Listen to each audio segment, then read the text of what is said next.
आर्यन मेरा बेटा है। मैं धक से जमीन पर बैठ गई। ये कैसी पहेली है? वही लड़का जिसे रोहित अपना बेटा कहता है वो एक्चुअली में मेरा बेटा है। मम्मा आपको पता है आर्यन और मेरे दोनों के सेम टू सेम निशान है। रिया ने अपनी कलाई मेरी तरफ बढ़ाई। और अगर ये सच है तो बेशक आर्यन ही मेरा बेटा है। वो सारे टुकड़े जो मैं जोड़ने की कोशिश कर रही थी एक साथ बिखर गए। आर्यन सिर्फ रोहित का नहीं मेरा बेटा है। इस सच्चाई के बोझ से जैसे मुझे घुटन होने लगी। लेकिन एक बात साफ, मेरी जिंदगी अब कभी पहले जैसी नहीं रही। पर किसी और की जिंदगी भी पूरी तरह बदलने वाली, या यूं कहो सालों पहले ऑलरेडी बदल चुकी। मुझे अच्छी तरह याद है उस दिन गुस्से में ही सही रोहित ने मुझे आर्यन का पूरा सच बताया कि कैसे उसे आर्यन जंगल में मिट्टी में सना हुआ सा मिला था। आर्यन शायद हमारे बीच ना होता अगर रोहित उस दिन सही समय पर कहानी बताते वक्त रोहित के आंखें भर वो अपनी बात भी पूरी नहीं कर पाया। और आज जब पता चल रहा है वही बच्चा और कोई नहीं मेरा खोया हुआ बेटा है। मेरे आंसू खोने के नाम नहीं ले रहे। मेरे मासूम से बच्चे को पापा ने कितने निर्दयता से मेरा खून खौल दिया। मिस्टर गुलेरिया, अब तक आप सिर्फ मुझे नुकसान पहुंचा रहे थे, पर आपने मेरे बेटे को मारने की कोशिश, इसका हिसाब मैं आपसे जरूर। मेरे दिल में छुपी नफरत और बदले की चिंगारी अब एक विकराल रूप ले चुकी। मैंने अपना पर्स उठाया, रिया की तरफ देखा और देखकर कहा मैं थोड़ी देर में लौट आऊंगी। तो मेरे अलावा किसी के लिए भी गेट मत खोलना। Is that clear? रिया ने हाँ में सर। मैं सीधा रोहित के मेन गेट तक जा पहुंचा। मेरे बेतहाशा से बेल बजाने से शायद रोहित भी घबरा गया और वो तुरंत बाहर आया। वो तो है लानिका, तुम इस टाइम यहाँ पर और ये पागलों की तरह बेल बजाए जा रहे हो। टाइम दो तो गेट खोलने का। रोहित ने मेरी तरफ देखते हुए कहा। एक पल के लिए रोहित को सामने देखकर मेरा दिल पिघल गया, लेकिन तभी सच्चाई के बोझ के तले मेरी जज्बात फिर दब गए। मुझे तुमसे बात करनी है। मेरी आवाज में जाने कहां से आज दम आ गया था। आर्यन का अपने कमरे में, रोहित ने नापे तुले शब्दों में कहा। साफ दिख रहा था तो हैरान है मेरे अचानक से इस तरह आ जाने से। क्यों, क्या बात है? मैं एक कदम आगे बढ़ी। मुझे उससे मिलना है, मगर क्यों? रोहित के चेहरे पर शक साफ था।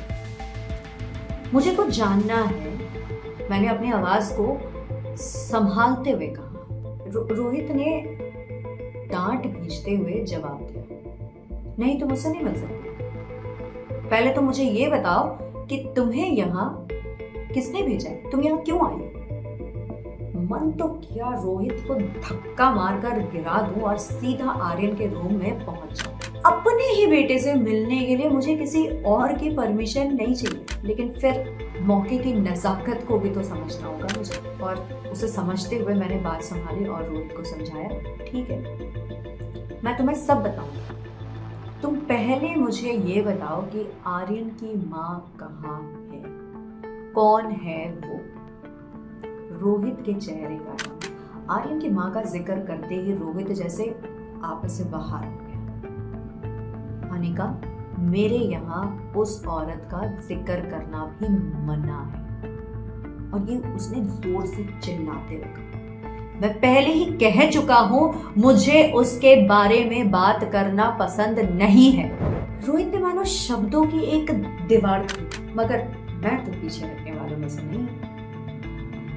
आर्यन, मैंने जोर से आवाज लगाई। रोहित ने मेरे हाथ मजबूती से, बंद करो ये सब, उसने कहा। मैंने रोहित का हाथ झटक दिया और उसकी तरफ घूर कर देखा।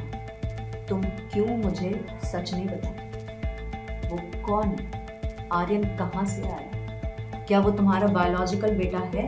रोहित के सब्र का बांध टूट गया। बेटा निका, उसने मुझे गेट से बाहर निकालते हुए कहा, मैं उस घटिया औरत के बारे में बात नहीं करना चाहता जिसने आर्यन को मरने के लिए छोड़ दिया। रोहित की आवाज में छुपे दर्द ने मुझे खामोश कर दिया। तो तुम यहाँ क्या करने आई हो? तुम्हें अचानक से आर्यन की इतनी परवाह क्यों होने लगी? उसने मेरे मन को टटोलते हुए पूछा। एक पल के लिए मुझे भी झिझक सी हुई। मुझे जानना है। रोहित ने कुटिल हंसी हंसते हुए जवाब दिया, तुम्हें जानना है? तुम मेरे छत के नीचे खड़ी होकर मुझसे इतने सवाल करने वाली होती कौन? तुम्हें यह हक किसने दिया? आर्यन का सच जानने से पहले तुम अपना सच तो पता कर लो। कहना क्या चाहते हो? साफ साफ बोलो। रोहित की पहेलियां अब मुझे और गुस्सा। मैंने एक कदम पीछे लिया, मेरे पैर लड़खड़ाने लगे। अगर तुम्हें मेरे बारे में कुछ पता है तो क्लियरली बताओ। रोहित एक कदम आगे। तुम्हारी माँ, उसने मेरे नजदीक आते हुए कहा, वो शादी से पहले ही प्रेग्नेंट थी। गौतम गुलेरिया तुम्हारे पिता नहीं है अनिका, कभी थे ही नहीं। चौंकने की बारी आ गई। लेकिन इतना बड़ा सच यूं ऐसे सामने आएगा, मैं कभी सपने में भी नहीं सोच सकती थी।